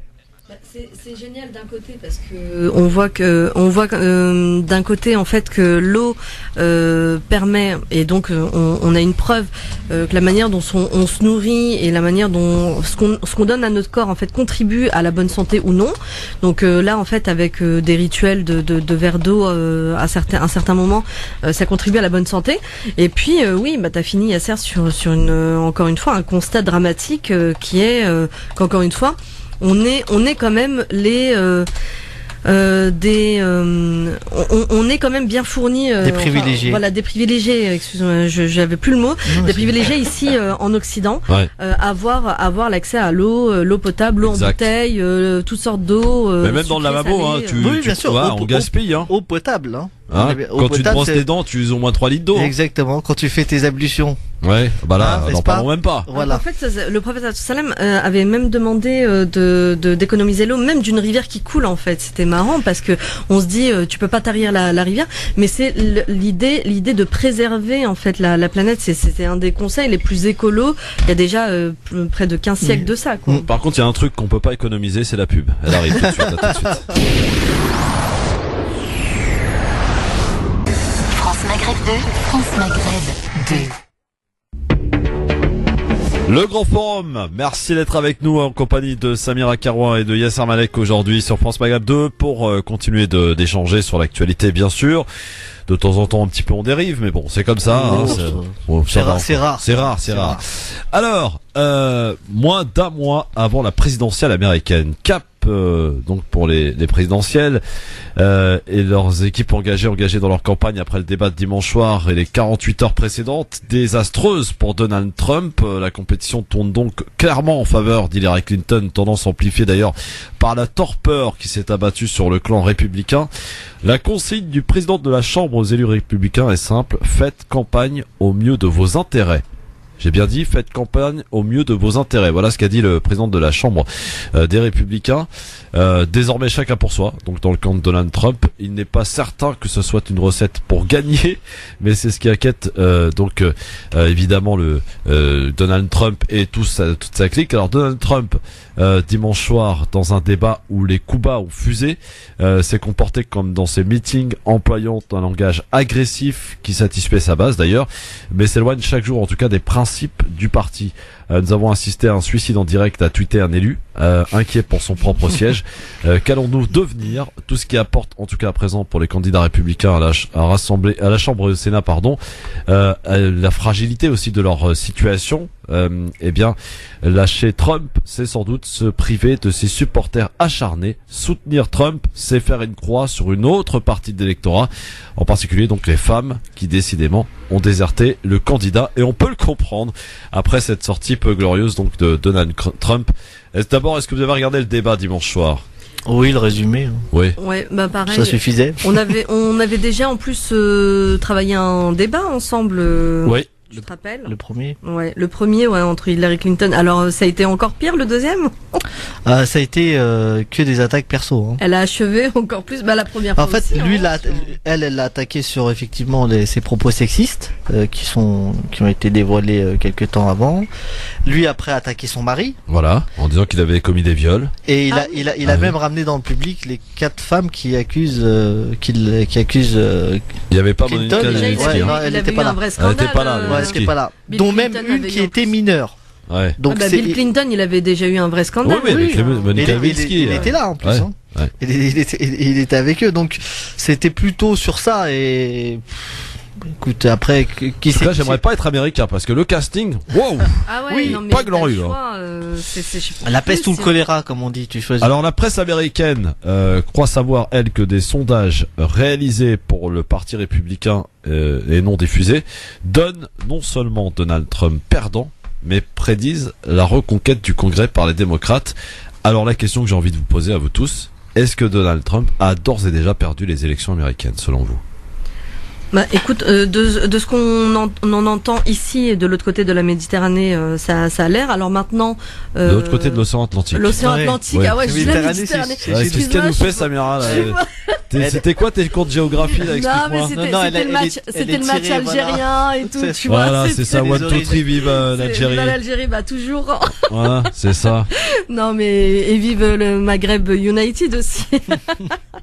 Non, mais bon, oui, l'océan Atlantique. Et du coup, je sais pas si on a la même presse de là-bas ou pas, mais bon, c'est vrai que là, Donald Trump, il a l'air vraiment complètement déconfit. Hein. Je pense que si on dit ça, on n'est pas loin de la. Donc pour toi, il a perdu. Disons que il peut y avoir les Américains, ils sont forts ça va être pour difficile, là. Le show et tout, mais bon, là quand même, il a l'air de s'être bien ramassé dans les débats. Yasser, pas de Donald Trump, vainqueur des élections américaines. Écoute, n'étant pas un spécialiste de la présidentielle américaine, la seule chose que je sais, que j'ai vu, c'est que un expert de la politique américaine a dit que lors des 2 débats, là pour sortir un petit peu de la partie Cuba, Trump était vraiment un mauvais candidat.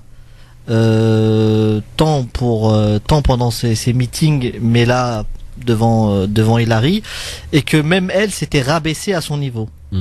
Et que en fait ce qui en sort de ce débat, c'est juste que la politique américaine est amoindrie, est vraiment appauvrie. C'est ce qui en ressort, techniquement parlant en fait.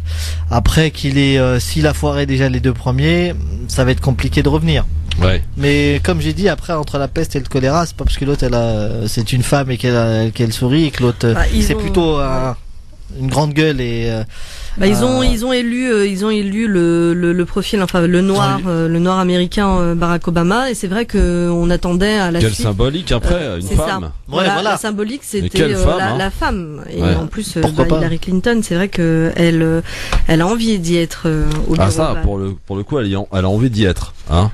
Ça reste la peste ou le choléra. Ça c'est le principe démocratique, c'est toujours pareil. Je sais plus, il y a un auteur, je viens de voir en fait sur une vidéo YouTube hyper intéressant qui disait que justement dans le principe de la démocratie, à quel moment en fait on donne vraiment le choix au peuple, puisque ce qui va se faire au niveau du vote des primaires, etc., c'est un choix auquel on a un choix parmi ceux qui se présentent. Et encore faut-il qu'on puisse avoir justement des candidats qu'on aimerait voir.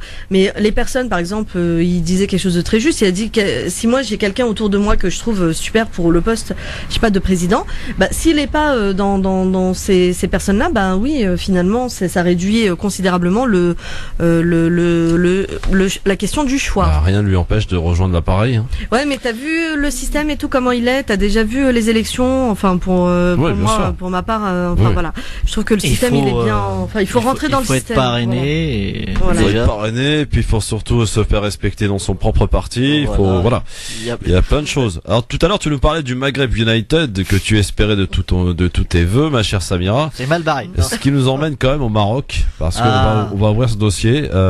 Donc au surlendemain des élections législatives. C'est pas au surlendemain, c'était vendredi 7 octobre les élections législatives au Maroc.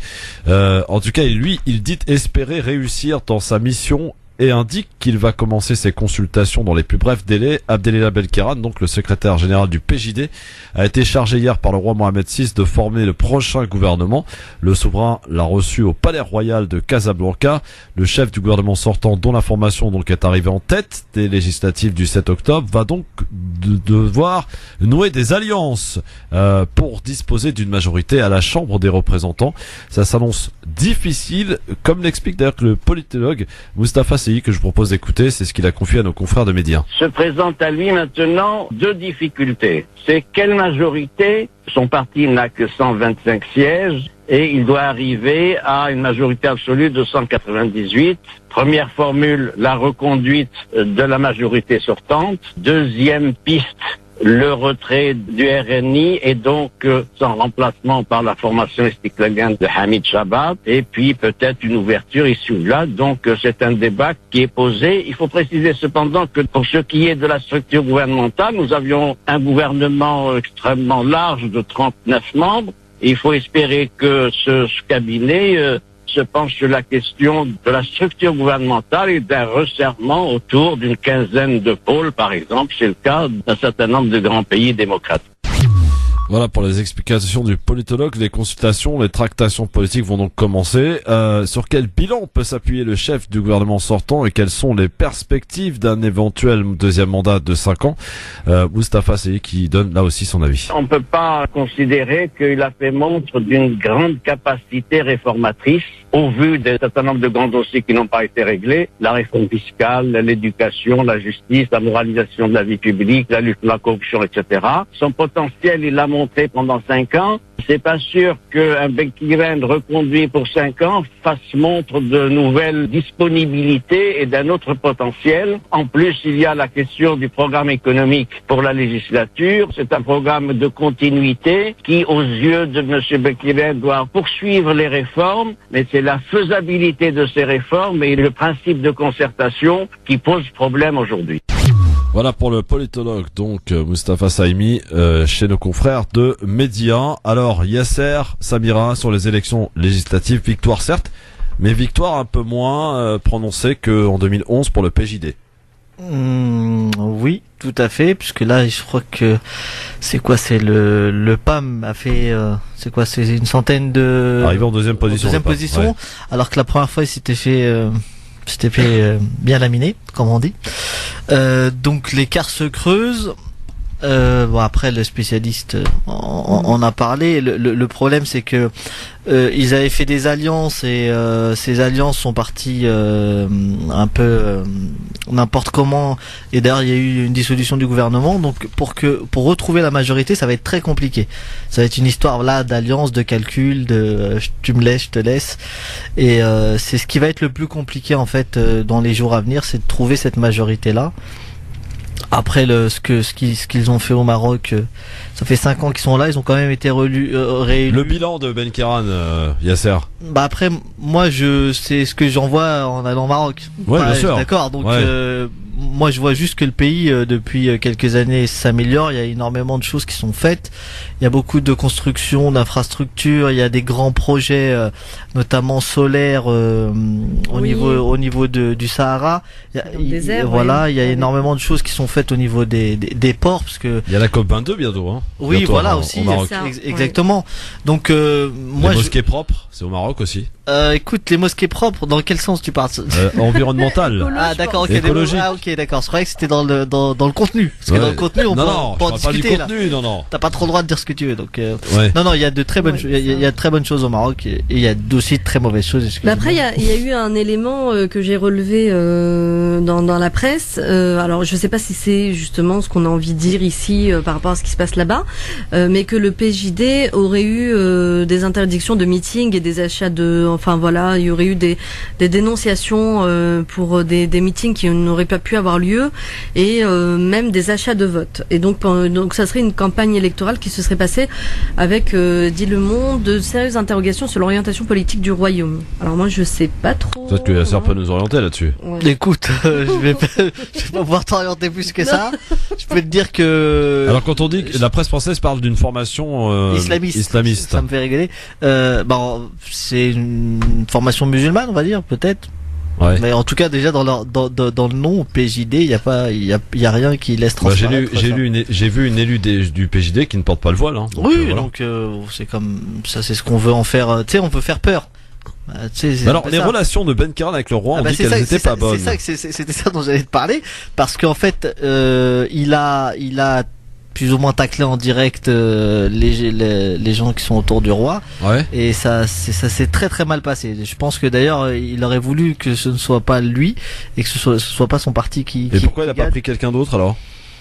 Après, tu sais, je pense qu'on est dans une période charnière. Après, je le redis, je suis pas spécialiste de la politique du Maroc, c'est mon pays, mais tu sais, c'est tout récent le fait que le roi lâche un petit peu du lest, enfin du pouvoir, pour être un peu plus démocratique, revenir et dire tiens, hop, après je te sers et t'as dit quelque chose qui me plaisait pas et donc je te boycotte et je te fous dehors. Je suis pas sûr que ce soit la meilleure chose pour le pays. En plus, le roi est apprécié, énormément apprécié par rapport à son père, donc il fait de très bonnes choses. Notamment dans la région du nord du Maroc. Et notamment dans ma région, parce que c'est vrai que son père... Je vois que Tétouan, il a fait d'une ville de Tétouan magnifique, hein, qui était abandonnée de son père. Mais même pas Tétouan encore, ça va. Ouais. Les régions, les pires régions du Maroc, c'est la région du Rif. Ouais. C'est la région qui a été vraiment abandonnée. Donc tu vas il y a Nador, il y a les villes du nord qui vont jusqu'à presque Oujda, à cause de l'attentat, enfin la tentative d'assassinat dont il a fait l'objet. Donc il a fait pas mal de choses, son fils. D'ailleurs il est tombé amoureux de cette région-là du Maroc. Ouais. Je rappelle que Tanger, c'est un énorme port, mais qu'ils sont en train de construire à Nador le plus grand port de toute la Méditerranée, de toute l'Afrique. Donc il y a énormément d'enjeux et je pense qu'on est vraiment sur une bonne dynamique. Après, avec toujours des problèmes de corruption, il y a toujours des soucis, mais au moins ça avance. Voilà. Arrêter de se leurrer. Non, moi, bah oui. Alors pour la petite histoire et pour la petite image, pour terminer cet aspect de ce volet des législatives, pardon, sur une photo un peu plus positive, c'est le roi qui après son entretien avec Ben Kairan se promène dans sa voiture tranquille. Hein, en ce moment, il en fait pas mal. Il était à Paris aussi, il l'a fait des bains de foule. Non, c'est vrai. Les gens le voient, prennent des photos avec lui. On le voit. Enfin, son père, c'était impossible, quoi. Ouais. Imaginez son père en train de prendre un selfie avec quelqu'un. Il est moderne, il se présente. Oui, voilà. Mais lui, tranquille. Bon. M6 moderne, M6, donc. Voilà. En tout cas, il y a aussi dans cette élection, ce qu'on a pu voir, c'est l'émergence d'une troisième voie. C'est ça, c'est la gauche marocaine alors. Ouais, et puis dirigée par une femme en plus, Nabila Mounib, la FGD, c'est ça? Non, enfin, c'est Fédération de gauche démocratique. Mais la gauche, elle a coulé là-bas. Ouais, de toute manière, je crois ils ont pas eu beaucoup. Je crois ils ont eu 2 sièges là pendant les élections, quelque chose comme ça. Ouais, donc oui, ça a coulé. En tout cas, c'est vrai que pas grand monde ne donnait le PJD gagnant. Hein, la fédération. Pardon? Je disais que pas grand monde ne donnait le PJD gagnant. Une deuxième fois, tu penses? Ouais. Même si elle est un peu moindre que celle de 2011, mais elle s'est faite quand même. Ça veut dire que le peuple marocain a acquis une certaine maturité dans le sens où, attention, on vous a donné les cartes, les pleins pouvoirs, peut-être pas les pleins pouvoirs, mais en tout cas une grosse partie pendant 5 ans. On n'est pas totalement satisfait de ce que vous avez fait, donc on vous restreint un peu les pouvoirs et vous allez devoir composer avec d'autres partis. 125 contre 102. Voilà. Donc c'est pas non plus c'est pas non plus énorme, mais voilà, il y a des alliances qui vont devoir se constituer. Forcément, donc. Et là, ça va être compliqué. Ça va être le bordel. Difficile, exactement. Alors, avant de parler d'une affaire qui date de 25 ans et qui revient à la surface, je veux parler de Omar Haddad. Ah, j'étais né, c'est bon. Oui, on va passer au coup de cœur maintenant. Ah. France Maghreb 2, le coup de cœur. Les coups de cœur, parce qu'il y en a 2 aujourd'hui. Samira Karoua qui va nous présenter son coup de cœur du jour. Oui, alors je commencerai par un petit texte. Alors le coup de cœur quand même, je vais quand même dire un petit peu le titre. Donc c'est sur Olivier Clerc, un homme surprenant. Donc je vais commencer par un petit texte qu'il a écrit. Aimez-vous le cirque? L'un de mes numéros préférés, ce sont les trapèzes. À quoi tient la fascination qu'il exerce à cet instant très particulier où, après avoir pris de l'élan, l'acrobate prend le risque de lâcher son trapèze. Il se retrouve alors brièvement dans le vide, c'est le moment de tous les dangers, avant d'empoigner le trapèze suivant, qui lui permettra d'atteindre l'autre bout du chapiteau. C'est une belle métaphore de l'une des diverses manières dont on peut réussir un changement dans la vie. Les trapèzes indiquent que certaines transitions ne sont possibles qu'à condition d'oser se lancer, de savoir lâcher prise, d'utiliser tout l'élan, l'énergie, les ressources qu'on a accumulées auparavant. C'est une prise de risque, mais un risque calculé. À ne pas vouloir lâcher le premier trapèze avant de tenir le suivant dans la main, on court un autre risque, celui de stagner, rater sa chance. Il faut parfois savoir oser faire le grand saut. Donc ça, c'est un texte d'Olivier Clerc. Olivier Clerc qui est né en 1961 à Genève, qui vit en France, en Bourgogne, et qui est un écrivain et conférencier franco-suisse. Traducteur de formation et spécialiste du pardon et des métaphores depuis quelques années déjà. Il est l'auteur de nombreux livres, dont un dont j'avais déjà parlé sur le thème de la violence, Le tigre et l'araignée, Les 2 visages de la violence, préfacé par Charles Roseman aux éditions Jourance 2004. Et les spécialistes également du pardon, peut-on tout pardonner? Il pose certaines questions et c'est extrêmement intéressant parce qu'en fait, c'est un homme qui à un moment donné a rencontré Don Miguel Ruiz, donc il était journaliste d'investigation et à un moment donné, il a fait un stand-by. Don Miguel, en fait, c'est un spécialiste d'une tribu Inca en Amérique latine, et notamment il a écrit les 4 accords Toltec. C'est quelque chose en fait qui est très connu dans le développement personnel notamment, et c'est un homme qui a justement appris un certain nombre de choses, et je pense que dans cette notion du pardon, ce qui est intéressant pour notamment pour tout le monde, mais également une communauté qui se rattache à une certaine spiritualité, c'est de savoir qu'en fait c'est les mêmes sources, et c'est quelque chose de très développé, d'extrêmement pertinent, qu'il arrive à mettre en place en expliquant en gros que le pardon, quand on pardonne à l'autre, c'est aussi en fait ça amener la paix, et qu'on n'arrive pas en fait à la paix sans arriver à lâcher prise. Ça, c'est un des aspects de ses activités actuellement. Il a écrit de nombreuses choses et d'autres, donc des livres comme La grenouille qui ne savait pas qu'elle était cuite, extrêmement intéressant. Je pourrais en parler une autre fois. C'est très intéressant, notamment dans les allégories en fait qu'il propose. Et je finirai juste par un tout petit texte. Donc en fait, c'est un texte qui appartient à son livre maintenant, qu'il a regroupé dans Graines de sens, 52 métaphores pour cultiver votre jardin intérieur, aux éditions de La Martinière, qui est disponible depuis le 15 septembre. Et donc je finis là-dessus, sur une approche aussi très particulière et qui est intéressante. Avez-vous déjà observé comment est fait un bateau à voile? Il y a la coque avec le mât, la voile et le gouvernail. La coque est partie solide qui vous soutient, qui vous abrite durant la traversée. La voile que viennent gonfler les vents, c'est ce qui vous fait progresser inlassablement vers votre but. Enfin, le gouvernail vous permet de choisir votre destination, de garder le cap et d'orienter votre bateau pour qu'il tire parti de tous les vents. Quelle belle métaphore de l'existence. La coque, c'est votre corps physique, votre embarcation pour la grande traversée de la vie.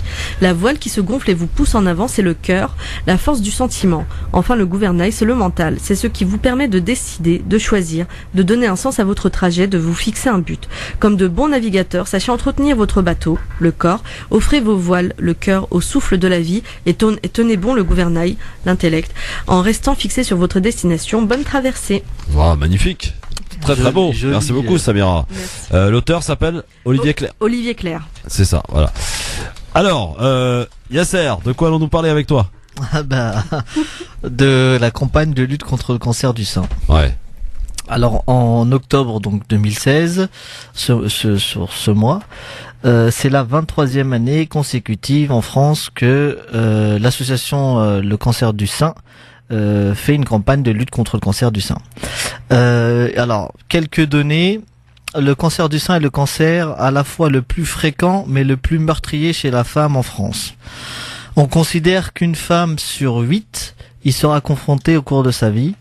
Pourtant, s'il est détecté tôt, ce cancer peut être guéri dans 9 cas sur 10. Si vous avez entre 50 et 74 ans et que vous ne présentez ni symptômes ni facteurs de risque autres que votre âge, le programme de dépistage organisé par le cancer du sein vous est recommandé. En cas de risque plus élevé, d'autres modalités de surveillance peuvent être proposées. Donc, mon mot pour la fin de ce coup de cœur, c'est plus on le dépiste tôt, plus on a des chances de le guérir. 9 cas sur 10, je vous le rappelle. Ça concerne quand même une femme sur 8. Et c'est le cancer le plus fréquent et le plus meurtrier chez la femme en France. Donc, dépistez-vous. Prenez contact avec les hôpitaux les plus proches. Vos gynécos, vos médecins généralistes. Vous avez 2 sites si vous voulez sur internet pour avoir plus d'informations. Vous allez sur www.cancerdusein.org ou www.e-cancer.fr. Voilà. Merci pour ce rappel bien utile, mon cher ami. Yasser, parce que c'est vrai que c'est un vrai problème de santé et c'est un problème de santé publique qui peut justement être beaucoup moins meurtrier si il y a une bonne prévention. C'est ça. Alors avant la pub et avant de passer au j'aime ou j'aime pas, je voulais parler de cette affaire vieille de plus de 25 ans qui est peut-être en train d'être relancée, une des plus célèbres affaires criminelles françaises. Elle concerne le meurtre en 1991 de Ghislaine Marchal, riche veuve vivant sur la côte d'Azur, non loin de son corps gisant. On avait découvert ces inscriptions. Omar m'a tué, inscription écrite avec le sang de la victime. Le jardinier de Ghislaine Marchal, Omar Haddad, avait été condamné à 18 ans de réclusion criminelle, mais il a toujours clamé son innocence. Omar Haddad, ensuite gracié, mais pas innocenté, et qui espère toujours obtenir la révision de son procès. Mais voilà peut-être un élément qui va dans ce sens-là. Le parquet de Nice, dans le sud de la France, a en effet annoncé hier que les empreintes génétiques récemment trouvées sur les chevrons des portes où se trouvaient les fameuses inscriptions, eh bien ces empreintes-là ne correspondent pas à celles d'Omar Haddad. Pour son avocate, donc maître Sylvie Nouachovic, il n'y a plus aucun doute, Omar est innocent et donc son innocence doit être donnée et prouvée. Elle l'est en tout cas. Il est toujours incarcéré depuis. Ça fait quoi là? Non, il a été gracié. Il a été gracié. Oui, voilà. Il a été gracié. Sinon, mais il avait été incarcéré déjà pendant longtemps. Oui, il avait été incarcéré pendant longtemps, mais il a été gracié. Il a toujours clamé son innocence. Mais il a été gracié. Du coup, il n'y avait pas eu. En fait, il a été gracié, mais pas innocenté. Voilà. Et là, il a été gracié d'ailleurs peuvent l'innocenter. Suite à la visite du roi en France. Ah oui. Ah oui. Oui, ça s'est fait pas longtemps. Pas anodin. Pas longtemps après. C'est bien des fois D'ailleurs, Omar Haddad est originaire de presque de ma région, puisqu'il est originaire du Rif. Ouais. Et c'est vrai que cette affaire-là a fait quand même beaucoup de bruit. Il y a même eu un film. Ouais. Et ce fameux Omar m'a tué, ER, qui est resté dans les mémoires. Parce que tout s'est joué sur ça d'ailleurs. Sa patronne était quand même très érudite et une grande lectrice et c'était Maître Vergès qui l'avait défendu. Exactement. Donc si l'ADN, mais l'ADN résout pas mal d'anciennes affaires, notamment aux États-Unis. Mais l'ADN, ça fait longtemps. France Maghreb 2, France Maghreb 2. Allez, c'est parti pour le j'aime ou j'aime pas. Ça te rappelle quelqu'un, ça, Yasser? J'aime pas. Oh, j'aime pas. J'aime pas. Hein, spécial dédicace à Badge. 08 92 23 99 50. Bien sûr, c'est le numéro de téléphone, mais c'est l'heure surtout du j'aime ou j'aime pas. Donc, sur France Maghreb 2, ou le je m'en fous. Ou je m'en fous, ouais. Voilà, c'est ça. Eh bien, je m'en fous. Ah oui. Je m'en fous. Alors, une petite file d'actualité dans notre Facebook, Twitter quotidien. Le Premier ministre tunisien, qui a été d'ailleurs fraîchement nommé le 27 août dernier, a effectué sa toute première visite à l'étranger. Devinez dans quel pays? L'Algérie? Eh bah oui, en Algérie. Il est venu d'ailleurs mettre fin à la fameuse taxe que les Tunisiens voulaient faire payer aux Algériens. Donc il n'y aura plus de taxes, que tout le monde se rassure. Ah bah c'est génial. Donc j'aime ou j'aime pas? Ouais bah oui j'aime, c'est une bonne nouvelle, c'est bien entre eux, c'est bien que de nouveau ça se détende et tout ça quoi tu vois. Enfin c'était déjà un petit peu détendu. Mais... Ouais c'est clair. Hein. Yasser? J'aime mais quand ce sera pareil avec le Maroc. Avec le Maroc il n'y a pas de taxe mais on attend que ça. Bah, il y a un mur. Il y a un mur. C'est pire, les frontières elles sont fermées. Ouais, c'est clair. Ouais. Justement puisque tu parles du Maroc, oui. J'aime ou j'aime pas le roi Mohamed VI qui a nommé pour un second mandat Abdellah Belkeren? On va dire j'aime. Bah, il a gagné les élections. Ouais. Ouais. Oui. Ok. Un film en préparation sur la vie d'un rebelle, celle de Mato Blounès. Un film d'ailleurs qui serait réalisé et fait par un Canadien. Connais pas. Je connais pas donc je m'en fous. Mato Blounès, vous connaissez pas Mato Blounès? Si, Mato Blounès. Ah ouais, quand même. C'est un Kabyle. Ah, ouais, voilà, si. C'est un rebelle. C'est pour ça alors, je m'en fous.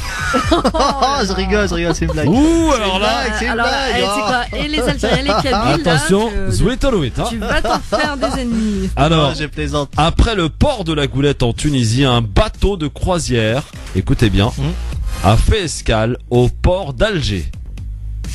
Ouais. Ouais, et bah quoi, j'aime ou j'aime pas? Mais escale. Escale, il a fait escale où les gens ils ont pu aller visiter, tout ça. J'aime, c'est bien. Ça, bah ouais. Un bateau de croisière au port d'Alger, c'est pas souvent quand même. Dis-moi tous tes j'aime et j'aime pas, c'est sur l'Algérie ou pas? Et sur le Maghreb? Non. Parce qu'il y a autre chose. Ah bah il y en a un petit dernier pour la route. Bon, alors j'aime ou j'aime pas le bateau de croisière? Oui, on aime. Ok, d'accord.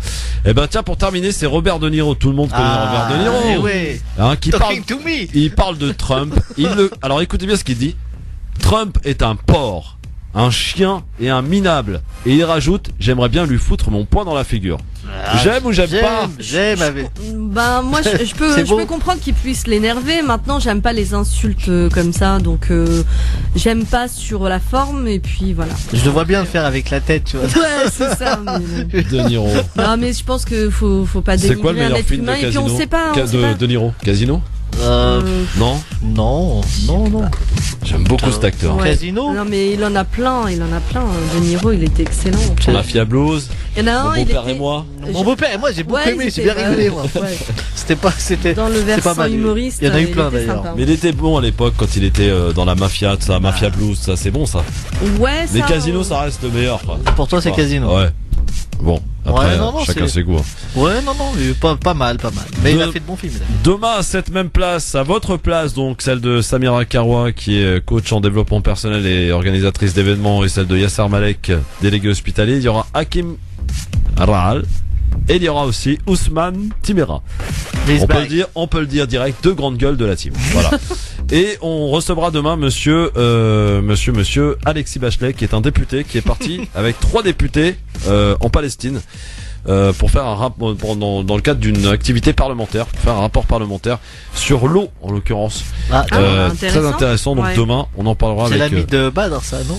Oui, c'est ça. C'est l'ami de Badr Belamine. C'est ça. Qui sera là lui jeudi avec Maïssa. jeudi. Voilà, donc la team du Grand Forum, elle est là au top évidemment. Elle ne lâche rien. Merci à vous Yasser, merci à vous Samira. Merci toi Christophe, Samira. Et puis à très vite. C'était une rencontre inédite d'ailleurs. C'est la première fois que vous voyez aujourd'hui. Oui. Vu que je viens pas souvent, n'est-ce pas, c'est ce que tu dis. Ouais. C'est peut-être pour ça, mais ouais, c'est la première. Vous serez là le 22 parce qu'on cache rien aux auditeurs. Le 22, on se voit, on se fait un petit pot entre nous. J'ai peut-être aquaponé, je sais pas encore. Ouais, bah arrête avec tes conneries de poney là. Ça va être intéressant. En plus, il y a plein de membres de l'équipe que je connais pas. C'est ça, voilà, donc tu vas faire connaissance. Il a piscine? Ouais, c'est piscine, je suis pas sûr d'être là, je suis désolé. Il va couler, faites gaffe. Salut, merci à tous. Salut. Dans un instant, Amar, il arrive. Pour le clin d'œil, on va parler de l'éphéméride aussi, de télé et de sport. Tout ça après le rappel des titres de l'actualité sur France Maghreb 2, puisqu'il est 18h02. Voici le rappel des titres avec Marine Garel. Bonsoir Marine.